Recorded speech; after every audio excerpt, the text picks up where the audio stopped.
Grant, I'm Keith Wheeler. I represent the 50th District, which is parts of Kane and Kendall counties. Last week when we were home from Springfield, I was with my two children that are at home. I have one at college, one in high school, one in elementary school. And I got an email from the high school's vice principal, who's responsible for security at that school. And it explained that they were going to have an active shooter drill the following morning. And they explained why they were doing what they're doing, explaining the process that they use, and how the whole school responds in those situations. I thought it was very, very important to get that email as a parent. I then reached out to the school superintendent, with whom I have a very good relationship, and asked him further questions about what can be done. What's the important next steps when it comes to how we protect the students, the teachers, and the staff members in our buildings. And a conversation ensued. We talked about several different points, but the most important part for me was he invited me to go participate in that active shooter drill the following morning. So my staff and I did that. We actually were invited to sit down with the security staff prior to the drill.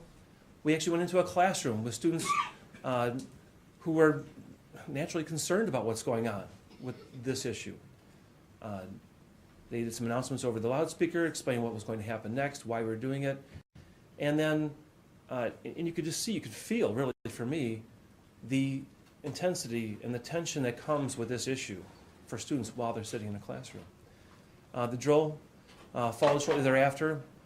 We were part of an ALICE program at my son's high school where, depending on where the threat is, some students actually evacuate. We were part of that group that evacuated the building.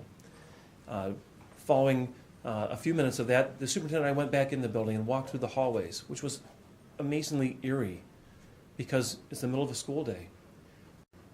The doors are all shut, they're all locked, the lights are all turned off, you can't tell where anyone is. It was very, very, I guess, enlightening for me as to what actually would happen in these situations.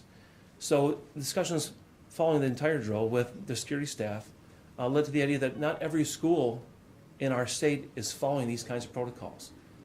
That we are not up to speed in many districts with what we could and should be doing to protect the students and the staff members and those teachers that we all care about if and when a situation like this occurs. So we filed a resolution on Friday that just encourages every school district in this state and every school in this state to update their procedures, their training for these active shooter response situations.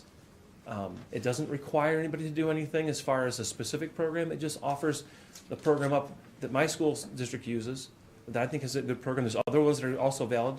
But take a time right now to do that. This is all on our minds. This is something that's doable. This is something that has a real impact. And to me, this is an important first step. We skip that all the time here in Springfield. We go right to the emotional response, the reaction part of it. Let's do the doable for a moment. Let's come together on one thing, rather than just going into the divisive mode we've seen so far this week.